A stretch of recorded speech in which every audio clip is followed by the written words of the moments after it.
Mon but, c'est de vous montrer une autre façon que ça va vous donner effectivement la possibilité de sortir du lot, de devenir un professionnel avec un P majuscule.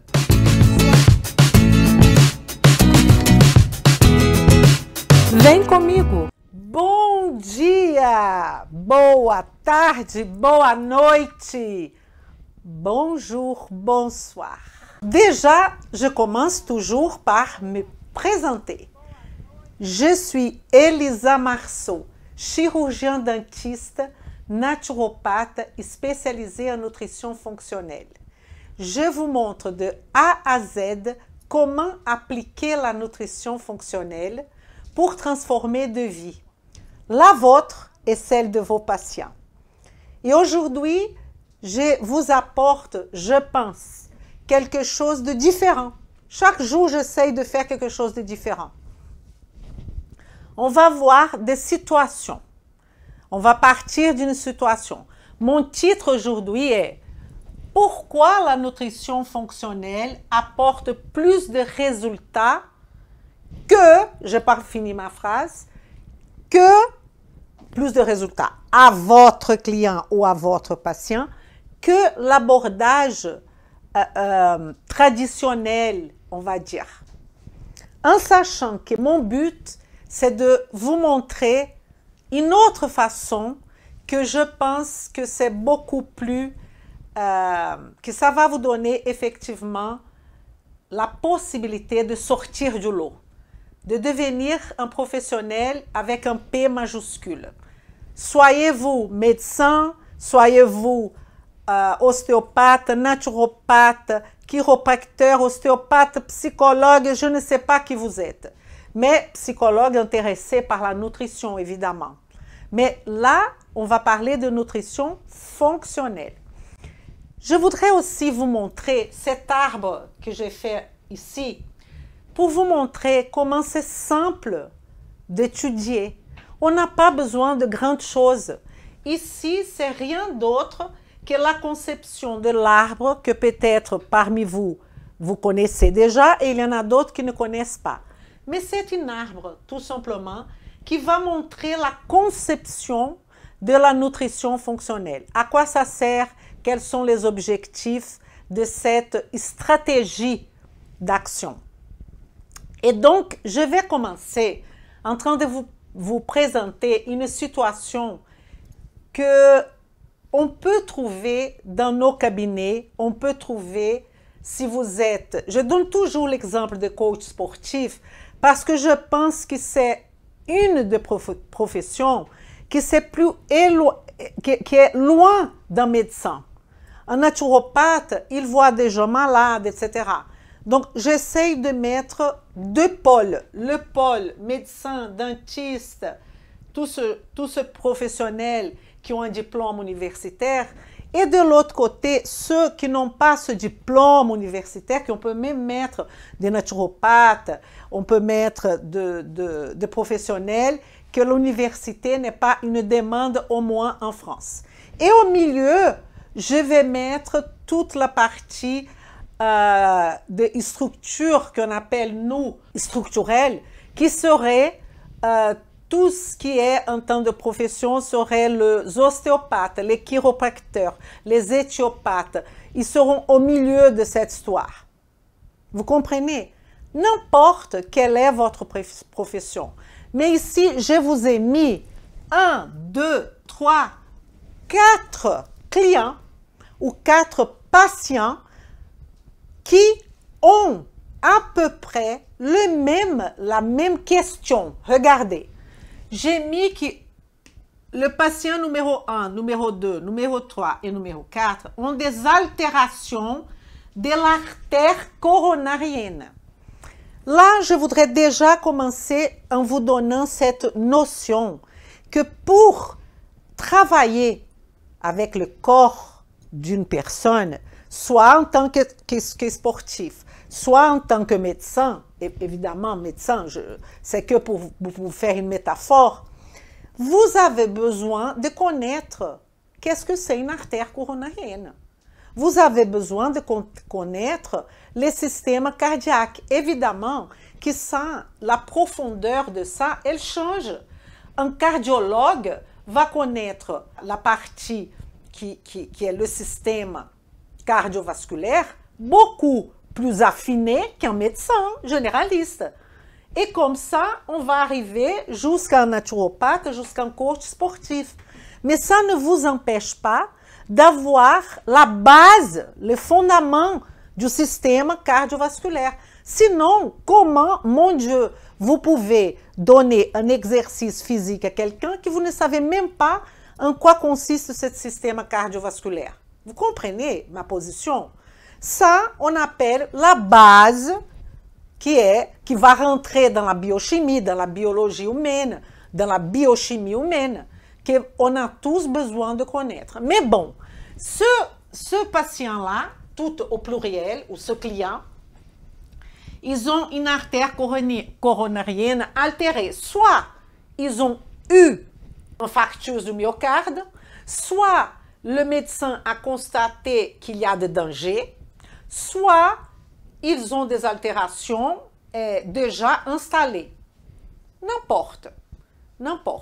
Ce qui est important, c'est que cette altération de l'artère coronarienne, ou l'obstruction même de l'artère coronarienne, elle a été faite pour un seul professionnel, ce diagnostic, qui est le médecin. Je ne suis pas là en train d'enlever ce qui est le rôle du médecin. C'est lui qui va déterminer ça. Donc, quand mon patient arrive chez moi, je sais déjà qu'il a soit une obstruction, soit une altération, soit il a eu un infarctus. Je ne sais pas. Mais on sait une chose. Quelle est normalement la solution pour patient 1, 2, 3 ou 4 classique? Qu'est-ce que le médecin va proposer ou qu'est-ce que le professionnel de santé qui ont accès à cette personne, qu'est-ce qu'ils vont proposer? Ils vont proposer, ici je vais mélanger médecin avec les autres, mais je vais vous expliquer à la fin. Il va mélanger, il va donner de l'statine, probablement. Pourquoi? Parce que s'il y a eu un problème cardiovasculaire, selon le protocole, il faut donner de l'statine à ceux qui ont déjà une altération secondaire, qui ont déjà eu un problème. Et peut-être à ceux qui n'ont pas eu, mais qui ont une altération au niveau du LDL. OK? Ah, Elisa, je ne sais pas qu'est-ce que c'est LDL. Là, c'est un trou de connaissance. Il va falloir connaître. OK? Mais bon, statine. Il sera aussi prescrit un anticoagulant pour ce patient. Pour 1, 2, 3 et 4. Hein? Il sera aussi dit, quelqu'un va lui dire, faites attention à l'alimentation. Qui va dire ça? Ça peut être le médecin généraliste, le cardiologue, la naturopathe, un ostéopathe. Faites attention à l'alimentation. Qu'est-ce que ça veut dire ça? Je ne sais pas. Mais j'entends dans mon cabinet que quand les gens viennent et je leur demande, bon, vous avez eu un infarctus ou vous avez une obstruction de l'artère coronarienne, qu'est-ce que vous faites en termes d'alimentation? Ah, il m'a dit, ça veut dire le professionnel, de faire attention. Qu'est-ce que ça veut dire ça, faire attention? Mais bon, il y a aussi arrêt du tabac. Quelqu'un lui a conseillé d'arrêter le tabac si parmi ce patient 1, 2, 3 ou 4, il y a eu un ou deux qui fumaient. Peut-être pas, peut-être oui, mais ça c'est un conseil qui est dans les protocoles. Et aussi de sortir de la sédentarité. Et là, on a toutes sortes. Il y a le professionnel coach sportif, éducateur sportif, qui va lui dire de faire A, le médecin va lui dire de faire B, l'autre peut peut-être lui dire tout simplement, il ne faut pas rester au canapé toute la journée. Donc, il y a 1 million de conseils Sans compter que le patient 1, 2, 3, 4 peut aussi aller sur Internet.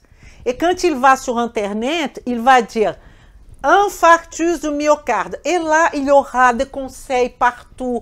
Mange A, ne mange pas B, mange C, ne mange pas D. Prenez de nutrition, de nutriments. La pauvre personne ou les pauvres personnes sont complètement perdues. Je ne sais pas si vous êtes d'accord avec moi. Je suis en train de vous montrer comment on va changer, transformer la vie de ces 4 personnes. Donc là, je suis en train de vous montrer que cette solution, estatina, anticoagulant, faire attention à l'alimentation, arrêt de tabac et sortir de la sédentarité, c'est une solution classique donnée par le professionnel de santé, n'importe le niveau. Si c'est un médecin, statine, anticoagulant. Si c'est une naturopathe, elle va peut-être lui prescrire pas mal de plantes, de thérapie, je ne sais pas. Mais ça ne sort pas beaucoup d'ici. Ça veut dire qu'une fois qu'on a fait statine, anticoagulant, c'est la fin du processus. C'est la fin du processus. Est-ce que ce patient, à partir de statine, anticoagulant, faire attention à arrêt de tabac, est-ce que vous avez transformé la vie de cette personne? Non, parce qu'il peut même avoir d'autres obstructions. Il peut avoir des inflammations ailleurs. Il peut avoir, je ne sais pas combien de problèmes. Et on va mettre tout dans cette cause-là. Ah, mais il a eu un infarctus. Ah, comme il a eu un infarctus, il va subir toutes les conséquences de cet infarctus parce que notre société western, elle pense que c'est normal. Et je n'ai même pas dit l'âge de cette personne-là, n'est-ce pas? Maintenant, je vais vous dire quelle est la solution, parce que là, c'était la solution. Quelle est la solution de la nutrition fonctionnelle pour les patients 1, 2, 3 et 4? Pour les patients 1, 2, 3 et 4, on ne va pas prendre en compte, dans un premier moment, cette obstruction de l'artère coronarienne, ni de l'altération de l'artère coronarienne. On va connaître ce patient. Et donc, on va passer par un questionnaire en nutrition fonctionnelle. On va passer par la timeline qui est savoir à partir du moment que cette personne a eu ce problème, on va aller en arrière, dans le temps, pour savoir quoi? Quelle est la cause de tout ce problème-là? Parce que donner une statine, donner un anticoagulant, faire attention à l'alimentation, arrêt de tabac et sortir de la sédentarité, vous n'avez pas discuté, même pas en 1 seconde, quelle est l'étiologie du problème? Pourquoi ces gens-là ont ce problème? Et c'est ça la nutrition fonctionnelle. Et comme ça, on va commencer, que je vais vous montrer bientôt, on va commencer par les sols. Cette timeline, je vais mesurer les tours de taille de mon patient, je vais savoir son âge, je vais savoir aussi si ce patient, vis-à-vis de ce que je vais proposer, est-ce qu'il est en pré-contemplation? Ça veut dire, lui, il pense à son problème d'obstruction coronarienne comme s'il ne l'appartenait pas, comme si ce problème appartient aux professionnels de santé, aux médecins. C'est le médecin qui décide sa vie. Vous allez prendre ça et on ne pose pas de questions. Vous suivez ça. Oui, mais si mon patient est pré-contemplation et s'il a lu sur Internet un problème sur les statines, peut-être il ne va pas le prendre. Peut-être il ne va pas prendre les anticoagulants parce que sa voisine a dit « ne prends pas anticoagulant, c'est pas bon ». Peut-être il va faire attention à l'alimentation. Pour lui, dans sa tête, c'est éliminer par exemple le fromage. Je ne sais pas. Et donc, ce patient-là, il ne se sent pas personnellement concerné. Pour lui, ce n'est pas sa faute. Il n'y a rien à voir avec son problème. C'est venu du ciel. Et ça, c'est un patient pré-contemplation. Il va falloir travailler. expliquer à ce patient que c'est pas comme ça, que lui, il doit s'engager dans cette problématique-là parce que c'est son mode de vie qui a causé tout ça. Ah non, mais on ne va pas culpabiliser le patient. Ben oui, on va, mais d'une façon très nette, très claire, très honnête, en train d'engager avec lui ce qu'on appelle une relation qui va nous permettre de lui dire ce type de choses. Bon, je n'ai pas fini parce que là, le patient, il vient déjà, s'il prend des statines, etc., il vient déjà avec son bilan lipidique en termes de HDL, de LDL, tout ça, triglycérides déjà fait. Qui a fait? Le médecin qui a fait. Et c'est par rapport à ce données-là que peut-être le médecin a décidé de faire tout ça, associé aux examens qu'il a fait pour voir qu'il a une obstruction de l'artère coronarienne. OK. Donc, il vient déjà avec pas mal de bilan. Ce n'est pas vous qui avez demandé, c'est le médecin qui a demandé. Vous allez lire le bilan. OK? Mais il va falloir apprendre à lire. Ça, c'est une autre chose. OK. Mais moi, en tant que professionnel de santé et en tant que préoccupé de changer, de transformer la vie de mon patient, j'ai le droit de demander des examens pour faire un diagnostic nutritionnel. Qu'est-ce qu'on mesure quand on a une situation comme ça? On va demander les LDL oxydés. Ce n'est pas le LDL C que vous avez dans tous les examens que vous rencontrez en France. Ce n'est pas du tout ça. C'est les LDL P. Les LDL oxydés, c'est ce qui est effectivement en train de coincer les artères. Et c'est aussi un LDL. Il y a les LDL P, que lui, sont de molécules petites et beaucoup plus denses. On va voir ça. Petites et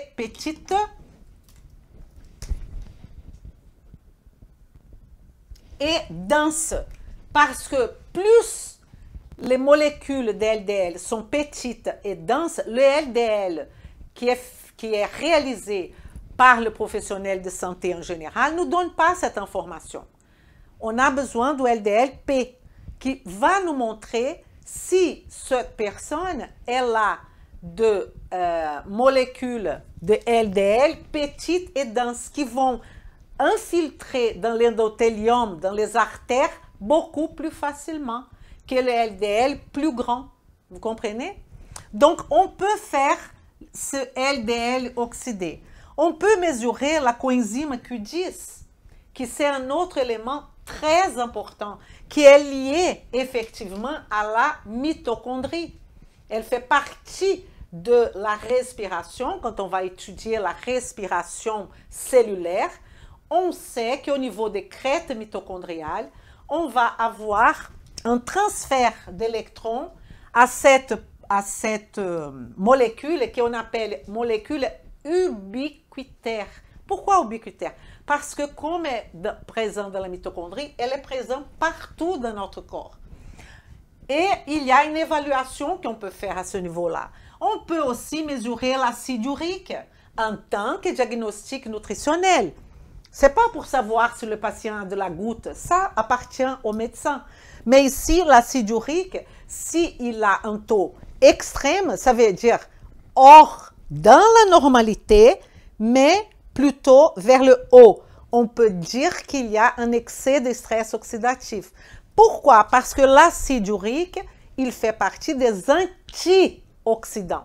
Il faut avoir la bonne quantité.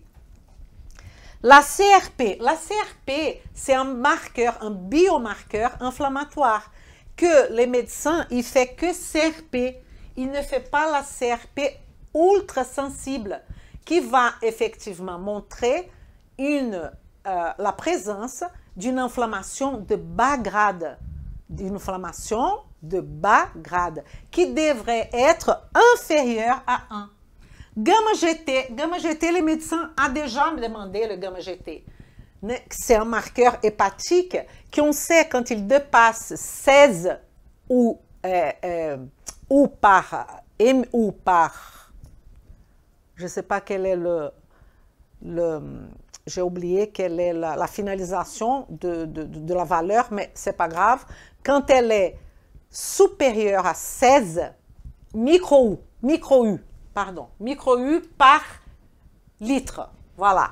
Quand elle est supérieure à 16, on sait qu'il y a déjà une présence de stress oxydatif. On peut mesurer l'homocystéine, biomarqueur essentiel du cœur. Et donc, on va savoir si la condition de cette homocystéine est très haute, supérieure à 7 millimoles. On sait qu'on a un problème de méthylation. On peut mesurer la B12, la cobalamine, qui fait partie de ce cycle de méthylation. La vitamine D, le folate, la ferritine, une hausse de ferritine, ça nous indique beaucoup de choses. Peut-être une inflammation aussi de bas grade, peut-être un processus infectieux, mais dans notre cas-là, on va plutôt penser que le foie est en train de séquestrer la ferritine parce qu'il pense qu'il y a une infection. Mais en fait, il n'y a pas d'infection. Ce qu'il y a, c'est une inflammation. Mais comme le corps ne sait pas faire la distinction entre infection et inflammation, on va séquestrer les fer en pensant que pour éviter que les microbes prolifèrent. Mais en fait, on va voir ce genre-là, on peut avoir avec une ferritine de 400, une ferritine de 300 ou plus. Un dexoma excellent, parce qu'on va voir si mon patient est prédiabétique. On va voir la quantité de son insuline. Est-ce qu'elle est au niveau de 35 picomoles? Je ne pense pas. Mais qu'est-ce que je voudrais vous montrer par rapport à ça? C'est que le patient 1, les patients 2, les patients 3 ou les patients 4 ont tous des altérations de l'artère coranienne. Mais la question est pourquoi? Patient 1, peut-être il y a un HDL trop bas. Patient numéro 2, une LDL-P petite et dense en grande quantité. Le patient 3, il a une baisse d'homocystéine, peut-être un polymorphisme de la méthylhydrofolate réductase. Il va falloir, ici c'est un test génétique, et ici il va falloir contourner cette méthylhydrofolate réductase et donner des nutriments différents. Est-ce que ce patient a une condition inflammatoire? Exemple, obésité, arthrite rhumatoïde, la CRP est haute. Pourquoi? Pourquoi? Quel est le processus inflammatoire qui est en train de s'installer? Est-ce que le patient 1 a la problématique 1 et 2? Est-ce que le patient 2 a seulement la problématique 4? Est-ce que le patient 4 a toutes les problématiques? Ça, c'est chercher la cause. Et on ne va pas tout de suite aller vers une statine, anticoagulant, je ne sais pas quoi et je ne sais pas quoi. Pas du tout. On va travailler la base. Et là, qu'est-ce qu'on va faire avec patient 1, 2, 3, 4? On a fait notre questionnaire en nutrition fonctionnelle. On est capable de connaître les signes et symptômes, pas que les signes et symptômes vis-à-vis de cette problématique. Signes et symptômes généraux. Est-ce qu'il y a de ballonnement? Est-ce qu'il y a de gaz? Maintenant, vous allez venir ici avec moi. Le problème, c'est que la solution proposée classique, la personne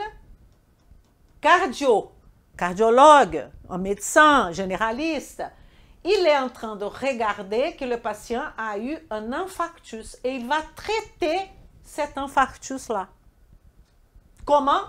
Statine, anticoagulant, faire attention à l'alimentation, arrêt de tabac, sortir de la sédentarité. Au revoir, bonne journée. Et vous revenez pour renouveler votre statine, votre anticoagulant, votre machin, 15 minutes. Hein? Et voilà. Ce qu'on propose, c'est de partir d'ici. Mon patient va arriver avec cette problématique.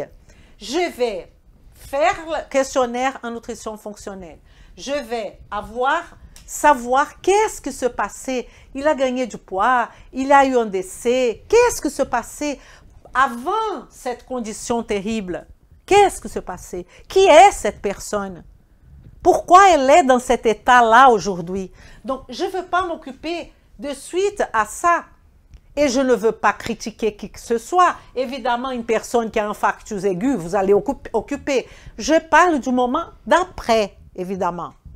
Et même ceux qui n'ont jamais eu d'infarctus, ils sont sous statine, etc. Je ne veux pas faire de polémique. Mon objectif, c'est que de vous montrer comment les médecins là, fonctionnels, et nous qui sommes dans la nutrition fonctionnelle, comment on raisonne, tout simplement. Donc, on va partir de toutes ces données-là. Et qu'est-ce qu'on va travailler avec le patient 1, 2, 3 ou 4? Son sommeil, peut-être. Il ne dort pas bien, il a d'apnée de sommeil. On va travailler la relaxation, on va travailler l'activité physique, on va travailler le mouvement. Et où va rentrer le coach sportif là? Mais il doit avoir toute cette notion. Parce que quand vous allez faire ça, vous êtes en train de transformer votre patient. Parce que ce n'est pas que donner une activité physique que vous allez transformer quelqu'un. Vous pouvez oublier. Ça, c'est un détail. Il va falloir tout travailler. Le sommeil, l'activité physique, l'alimentation, l'hydratation de ce patient, le stress, l'alimentation, c'est pas faire attention. Je vais connaître l'alimentation de mon patient, mais pas en train de demander qu'est-ce que vous avez mangé aujourd'hui. Ça, c'est... Non. On va vraiment connaître l'historique. Qu'est-ce que se passait? Il stresse. Est-ce que c'est un patient 1, 2, 3 ou 4? Est-ce que c'est un patient stressé? Oui. Pourquoi? Pourquoi? Est-ce qu'il y a une capacité de résilience, de recevoir des chocs grande ou pas? Quel est son rapport avec sa famille? Quel est son rapport avec la nature déjà? Et quel est le rapport de cette personne avec le travail? Donc, vous voyez bien qu'il n'y a rien à voir avec cette notion. On commence d'ici. Et là, on va travailler les émotions, on va travailler pas mal de choses. Et là, j'ai mes signes et symptômes que j'ai eu cette information par mon questionnaire et par mon timeline. Le questionnaire, la personne, elle répond. Mais après, je vais lui poser des questions, je vais comprendre mieux la situation. Et à partir de ces signes et symptômes, je mets ce patient 1, 2, 3, 4 dans la matrice de la nutrition fonctionnelle où je vais analyser chaque point. Premier point, regardez avec moi. Assimilation. Est-ce que mon patient respire bien? Est-ce que mon patient mange correctement? Donc, on va regarder sa mastication. Est-ce qu'il a tous les dents, mon patient? Vous comprenez? Parce que sinon, vous ne changez pas la vie de la personne. Mastication, condition buccale, son estomac, et il est en hypochloridrie. S'il est en hypochloridrie, naturopathe et compagnie, vous donnez déjà, parce que les naturopathes vont demander l'intestin, mais s'il est en hypochloridrie, vous donnez des probiotiques, vous allez empirer sa situation. Est-ce qu'il est en dysbiose? Dysbiose, la qualité versus la quantité de bactéries ne sont pas équilibrées. Il y a une altération de la quantité et de la qualité. S'il est un patient qui est en surpoids, qui est en obésité, je peux déjà vous garantir qu'il est en dysbiose. Pourquoi? Parce que probablement, il a une baisse d'Akkermansia, il a une moindre de variété de bactéries, il n'a pas beaucoup de variétés. Donc, enfin, est-ce qu'il a un syndrome du côlon irritable? Est-ce que lui, condition buccale, estomac, dysbiose, est-ce qu'il y a de gaz? Est-ce qu'il y a des ballonnements?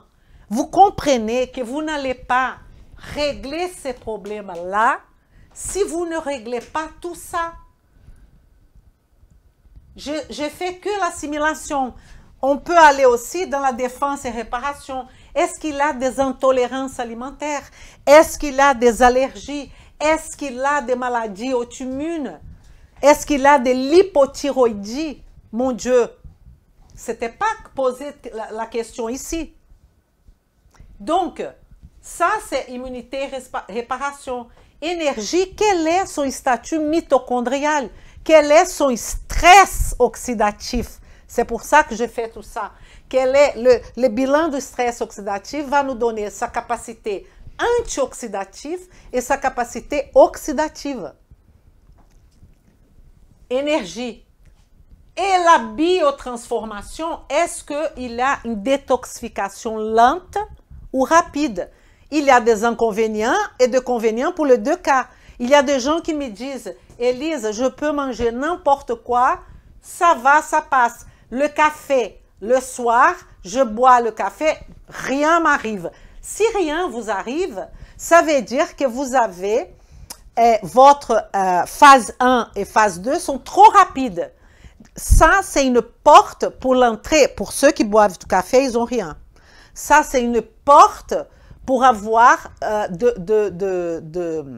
problèmes au niveau de substances toxiques, même de cancer, parce que votre système est trop vite. Ah non, il est trop lent. Donc, cette personne-là, elle va prendre du café, elle ne dort plus. Bon, ça, c'est une autre question qu'on va discuter quand on va traiter un peu de cette nœud qui s'appelle biotransformation, qui a la phase 1, qui a la phase 2, qui a l'élimination. On va voir dans la phase 2 pas mal de phénomènes biochimiques, méthylation, glucuronidation, plusieurs, qu'il va falloir connaître petit à petit, doucement, en ordre, avec conscience et avec méthodologie. Alors, on a aussi des problèmes de communication. Hypothyroïdie, par exemple, c'est une altération de communication. Mais ce que je vais vous dire, c'est que au lieu de commencer en train de statine, anticoagulant, je ne sais pas, considéré comme les fins du processus, on va, la solution de la nutrition fonctionnelle, c'est le début du processus. Pourquoi? Parce qu'elle va permettre que ce patient va équilibrer tout ce nœud et à partir de là, on va voir qu'est-ce qui se passait là-haut. Comment on a stoppé complètement le problème de l'artère coronarienne. Mais ce n'est pas que l'artère coronarienne, parce que tout ça, c'est lié, vous savez bien. Je vais éviter le SIBO, Hashimoto, SOPK, cancer, problèmes endocriniens. Pourquoi? Parce que là, je suis dans la construction de fondamentaux vers les étiquettes. La proposition alors, arrêtez de travailler avec les étiquettes. Et pour finir, je voudrais vous lire un message d'une naturopathe par email. Alors, bonjour, j'espère ne pas être hors sujet. Je suis en formation de naturopathe et j'hésite sur la façon de m'organiser. Je m'explique. Il y a beaucoup d'infos pour chaque pathologie et de nombreuses solutions pour les soulager. Je me dis que je devrais consigner dans un cahier les infos pour chaque pathologie par ordre alphabétique et y associer ceux qui aident, puis un autre par substance, molécule, et indiquer les pathologies soulagées. Mais j'ai peur que ça soit un travail de titan. Qu'est-ce que vous me conseillez?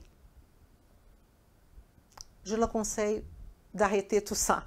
Parce que vous comprenez qu'elle est une étudiante de naturopathie.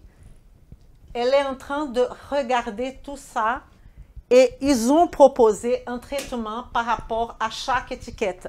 Sinusite, et la plante A, et la plante B, et la... Il faut arrêter ce processus. Ça ne transforme pas personne. Elle va faire un cahier de pathologie avec la plante, avec ce qu'il faut qu'elle fasse. Et évidemment, vous allez à l'école A, ils vont vous proposer un traitement A. Vous allez à l'école B, ils vont vous proposer un traitement B. Vous allez à l'école E, ils vont vous proposer un traitement E. Mais vous n'avez pas du tout raisonné, réfléchi, quelle est la solution pour ce client ou pour ce patient. Ne mémorisez pas de protocole parce que cette fille, qu'est-ce qu'elle est en train de faire? Qu'est-ce qui est différent elle, d'un médecin? Rien. Le médecin, il suit le protocole et la fille naturopathe aussi. Et probablement tous les autres professionnels de santé qui ne sont pas fonctionnels. Parce que être fonctionnel, c'est mettre votre cerveau en fonction. C'est de réfléchir. Je n'ai pas une réponse comme ça. Vous allez réfléchir. Attendez, mon client, lui, il a un problème au niveau de homocystéine. Je connais la méthylation. Je sais qu'il y aura plus que 7 millimoles. Il va avoir une augmentation de cette homocystéine, qui c'est le déchet. Ça veut dire que il y a quelque chose qui ne marche pas. Il ne méthyle pas bien. Et s'il ne méthyle pas bien, c'est pas que ce problème-là qu'il va avoir. Il peut avoir un cancer, oui. Il peut avoir un problème au niveau endocrino, oui, il peut avoir des problèmes partout parce que la méthylation, elle est partout. Méthylation, c'est mettre un méthyle quelque part pour que ces choses-là soient silencieuses, si c'est hypométhylation ou c'est intervention au niveau des gènes. Au niveau des gènes. Alors, non, Elisa, mon patient est obèse. Donc là, il faut tout arrêter. S'il est obèse, je ne vais pas chercher à droite et à gauche. Ça veut dire qu'il a une inflammation. Ça veut dire qu'il est en train d'envoyer des cytokines inflammatoires partout. Qu'est-ce qu'il va falloir faire en premier moment? Tout est là. Sommeil, activité physique, alimentation, stress, rapport, famille, etc. Il n'y a pas à chercher. Tous ces gens-là, tous les 4 vont passer, selon la vie de chacun, par cette base-là. Sinon, vous n'allez pas transformer là-haut. Et la fille naturopathe, sa préoccupation est comment je fais pour mémoriser toute cette pathologie et qu'est-ce que je vais faire. C'est tout ce qu'il ne faut pas faire, naturopathe. Et là, je vais inclure les diététiciennes, toutes les professions de santé. Vous êtes à l'envers de la modernité. Et ce n'est pas moi qui dis ça. Ce n'est pas moi qui dis ça. Okay? C'est la médecine fonctionnelle. Et moi, je suis là pour vous éclaircir qu'est-ce que ça veut dire cette médecine fonctionnelle. C'est ça mon rôle. Et de vous appeler, c'est quand je dis viens avec moi, vem comigo, de participer de cette grande, c'est pas une famille, c'est de cette grande possibilité de effectivement transformer la vie de gens. Et quand vous transformez la vie du patient 1 ou 2 ou 3 ou 4, vous transformez la vôtre. C'est évident. Je vous souhaite une excellente journée. Si vous pensez que tout ça vaut le coup et ça fait du sens, je vous demande un like. Faites-moi un like et si vous pouvez aussi de partager tout ce que je suis en train de vous dire à d'autres professionnels de santé. Pourquoi, Elisa? Parce que c'est comme ça qu'on va avoir de plus en plus de personnes qui vont faire un écho et qu'on va changer les choses. Ce n'est pas en train d'agresser, ce n'est pas en train de crier, c'est en train de faire des propositions. Voilà ma proposition pour vous, professionnels de santé. Et je respecte ceux qui disent « Non, je ne veux pas, je continue avec mon protocole ». Tout va bien, il n'y a pas de souci. Bonne soirée et à jeudi dans notre projet 1929. Merci. À bientôt. Vem comigo!